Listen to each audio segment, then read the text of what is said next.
Hello everyone, I am re-uploading this video due to the quality of the audio was something wrong in the previous video, so I apologize for that, and here you are. Hi everyone, thanks again for tuning into my channel. This is Spring Porter with Spring Solutions LLC. In this video, I'm going over another student testimony and a case review. I'm also going to be going over a check that I received for the Northern District of Georgia deal that I just covered on my channel, and this one was for a creditor.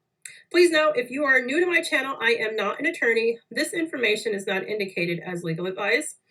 Please also know that I am selling cosmetics and accessories online. So if you're interested in seeing what I have for sale, please go on over to 3queensbeautyllc.com and check out that YouTube channel, 3 Queens Beauty LLC on YouTube. So thanks for letting me get that in. So first things first, the student that I have that got this deal, she has enrolled into the $500 course. So that is the method that she used for this. I knew from the very beginning when she signed up, she finished it quickly, and she was asking all the right questions. She made sure to do her own research. She made sure to fill in the documents or try to do it on her own the way that I explained it in the course, and then she'd ask questions later, which I really appreciated. So she did get this deal. This comes from the District of New Jersey, which is a little bit different because it's not on the unclaimed funds locator. And she was able to get the payment directly to her business checking account. So she does have a business. She did not do this as an individual, which I think the state of New Jersey does allow people to do these as individuals, but she does have an LLC. So if you look on over to the screen here, you can see that there's an order, right? And this case is from 2016. So she actually filed the application on June the 18th, 2021. That's when the application was filed in. You see her Affirmed Quality Solutions LLC name here. And then this is an order that basically was granting the $3,406.20 go to her. And so from June 18th, 2021 is when the application was filed in. This order was actually approved right here under the seal July 15th, 2021. So what, about a month? And she did tell me in an email, she basically said that she had a little hang up on one of the documents because she forgot to sign it. And so things like that happen. And she did mention to me, even though she was able to get that corrected, she just has to remember to triple check everything. And that's basically what I have to do too. Always go above and beyond to double check, make sure everything is notarized. It needs to be notarized. Just a way of, crossing your T's, dotting your I's to make sure that the court is not going to be calling you for reminders. And then she also mentioned to me in an email that it's important to check your mail, which I've also told you too. You want to check your mail because sometimes the courts won't always call you, or they may call you and leave a message, and maybe you didn't get the message. They will send you things in the mail to let you know, hey, something was missed, or you forgot this, or you forgot that. And that happens. So even with that, and she was still able to correct it, she still got paid in a decent time.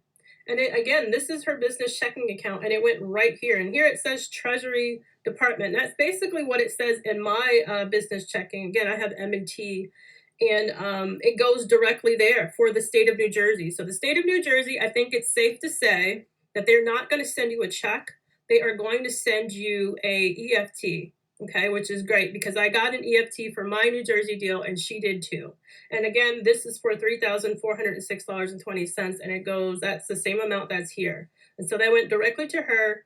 And that was basically it. Now that is motivating to her, as she said, to keep going, to do more. She said she appreciated, for me coaching her along as she went along and did this on her own. And she did tell me that she actually does not prefer to call people on the phone. Everybody has their own unique style. She actually likes to just send out mail, send out letter to them and wait for people to respond to her, and she'll follow up on the mail. And that's certainly a way to do it. It worked for her. She was still able to get a deal doing this, right? That everybody has their own different method. I sometimes do that, but more often than not, I'm usually calling folks, emailing them. I keep going with the lead until there's a dead end. And so everybody's going to have to adopt their own way of doing things. It doesn't really matter which way you do or the other. I mean, it's just up to you and what you really have time for. Okay, so I just wanted to preface that, to be honest. So 340620, she was able to get 10%. She did say that the client was a little hesitant on doing this. I think he had gotten contact by other people before, but their percentages were just way off. I think the state allowed interest or a percent for unclaimed funds is actually 35%. And that is a huge number. But again, not every client is going to want to pay you the percent that you want. And that's just basically what it comes down to. You're going to have to negotiate. Every case is different. Every client is different. Every amount is different. Every percentage is going to be different. I say it's a safe recommendation for 25% all the way around, but sometimes I go under and over, and you've seen that with my own success stories.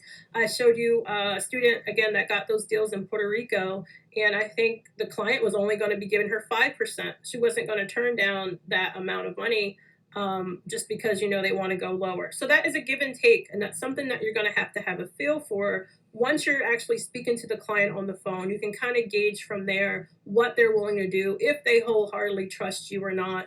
And that is basically it, what I wanted to say about the percentages. You're just going to have to get a feel for what you're wanting to do. Because if you go too high and you're just trying to stick with, the maximum, I'm going to just do 50% or I'm going to just do 40%, you could be losing a lot of deals because you don't want to budge on your percentage.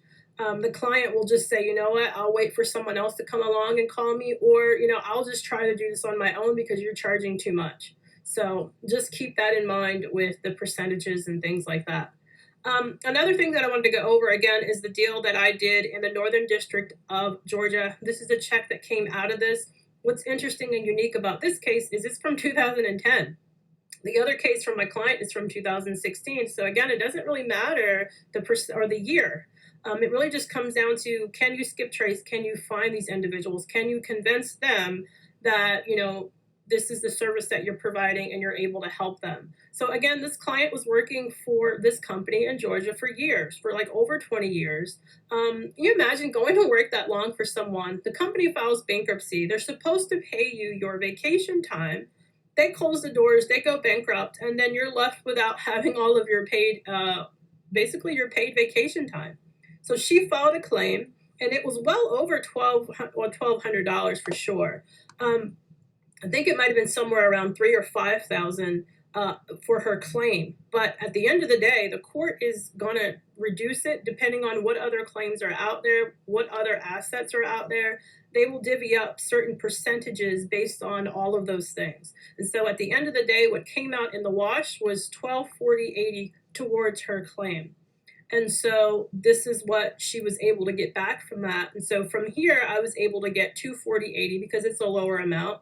And she's getting back $1,000. She was still pretty pissed off about what happened to her company after being there for so long.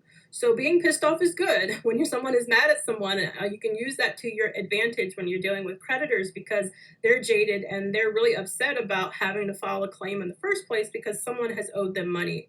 So, and again, I think, this is probably the third creditor that I've had to deal with.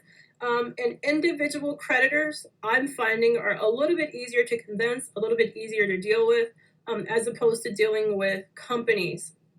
All right, so just maybe keep that in mind too. Smaller companies may be a little bit easier to find and convince.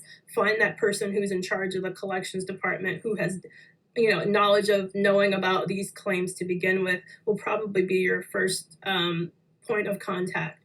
So this is basically what came from that deal. And again, the Northern District of Georgia also works pretty quickly.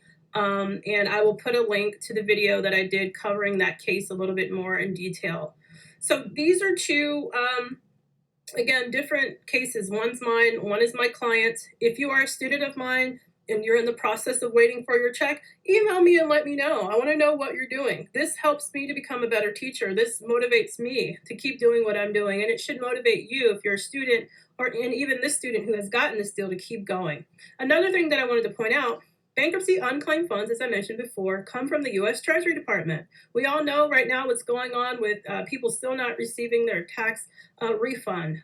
With the tax child credit, people are getting payments from the Treasury Department from that. We are still able to get paid with bankruptcy unclaimed funds. My payments have not really stopped. I had some that was lost because that was basically due to a clerk's office not following up on payments. But I have gotten payments. I have, without any hesitation at all. My student, you just saw, got an EFT. So these have not slowed down at all. just if you were worried about that, if anything, you know, it's still pushing on, it's still going forward. You're still able to make money doing this if you put forth the work. So I hope that this is helpful to you. Please continue to like, share, and subscribe to my channel if you have not done so already, and I will see you in the next video. Thanks for watching.